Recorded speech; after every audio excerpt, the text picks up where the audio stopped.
आपकी जेब का पूरा खेल बदल गया है। कहीं सिलेंडर सस्ता होकर राहत दे रहा है तो कहीं पासपोर्ट की फीस बढ़कर जेब ढीली कर रही है। पेट्रोल डीजल में थोड़ी राहत है, लेकिन कार खरीदना अब और महंगा हो गया है। अब सवाल ये है, इन बदलावों में सबसे बड़ा झटका या सबसे बड़ी राहत किससे मिलेगी?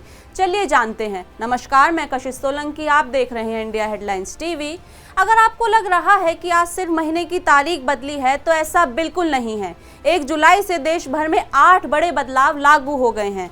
इनमें कुछ आपकी जेब को राहत देंगे तो कुछ खर्च बढ़ा देंगे। सबसे पहले बात राहत की। कमर्शियल गैस सिलेंडर अब औसतन 180 रुपये सस्ता हो गया है। दिल्ली में इसकी कीमत 3,113 रुपये 50 पैसे से घटकर 2,930 रुपये हो गई है। इसका सीधा फायदा होटल, रेस्टोरेंट और केटरिंग कारोबार को मिलेगा। अगर उनका खर्च कम होगा तो आने वाले दिनों में बाहर खाना भी थोड़ा सस्ता हो सकता है। अब बात पेट्रोल डीजल की। नायरा एनर्जी ने पेट्रोल 5 रुपये और डीजल 3 रुपये प्रति लीटर सस्ता कर दिया है। इससे सिर्फ गाड़ी चलाने वालों को नहीं बल्कि ट्रांसपोर्ट का खर्चा भी कम हो सकता है। अगर ऐसा हुआ तो फल, सब्जियां, राशन और दूसरी जरूरी चीजों की कीमतों पर भी असर देखने को मिल सकता है। एक और राहत ये है कि अब पेट्रोल पंप पर एक दिन में सिर्फ 200 लीटर डीजल भरवाने की लिमिट खत्म कर दी गई है।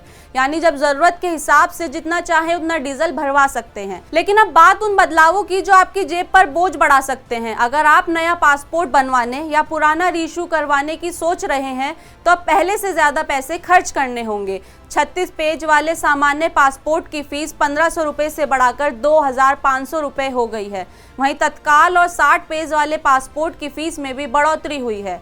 रेल से सफर करने वालों के लिए भी बड़ा बदलाव हुआ है। अब बिना टिकट यात्रा करने पर न्यूनतम जुर्माना 250 से बढ़ाकर 500 रुपये कर दिया गया है। यानी अगर बिना टिकट पकड़े गए तो पहले के मुकाबले ज्यादा पैसे देने होंगे। हालांकि आधार कार्ड से जुड़ी एक अच्छी खबर भी है। अब 31 दिसंबर 2026 तक आधार में ईमेल आईडी अपडेट कराना बिल्कुल मुफ्त हो गया है। इसके अलावा हवाई ईंधन यानी ATF की कीमतों में 5 रुपये प्रति लीटर की कटौती की गई है। इससे आने वाले समय में एयर टिकट सस्ते होने की उम्मीद जताई जा रही है। लेकिन अगर आप नई कार खरीदने की तैयारी कर रहे हैं तो आपको ज्यादा पैसे खर्च करने पड़ सकते हैं। किया और टाटा मोटर समेत कई कंपनियों ने 1 जुलाई से अपनी गाड़ियों की कीमतें बढ़ा दी हैं। कहीं राहत की सांस है तो कहीं खर्च का नया बोझ। और सबसे दिलचस्प बात यह है कि ये बदलाव सीधे आपकी रोजमर्रा की जिंदगी, किचन से लेकर ट्रैवल तक सब पर असर डालने वाला है। अब देखना यह है कि आपकी जिंदगी में इन बदलाव का असर कितना गहरा पड़ता है और किस तरफ आपका बजट ज्यादा झुकता है। अब बताइए, इन सभी बदलावों में आपकी जेब पर सबसे ज्यादा असर किसका पड़ेगा?